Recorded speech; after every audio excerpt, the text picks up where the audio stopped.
Hey guys, and welcome back to How to Guide. In this video, we're gonna look at how to buy Soundcloud Next Pro subscription. Now let's begin.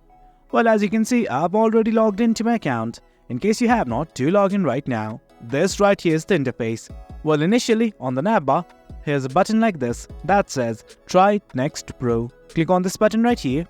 Then a new tab will open up. Then from here, you're gonna view something like this. Get Next Pro for $99 per year. Let's simply hit on Get Started. Now from here, what you need to do is simply select your billing cycle. You can select the yearly one or the monthly one. It's up to you. Once you've selected it, what you need to do is simply add your payment details. You can select either your card or your PayPal. It's up to you. For now, I'm gonna select the card. And once you have selected the card, all you need to do is enter your details. That's your first name, last name, card number and everything. Once everything's okay, do remember to click on this checkbox that says Add Billing Address visible on invoice. Once everything's alright, click on this Buy Subscription button, and guys, that's it. That's how you buy your SoundCloud Next Pro subscription.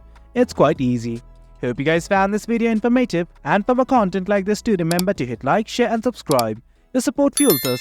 Until next time, thank you.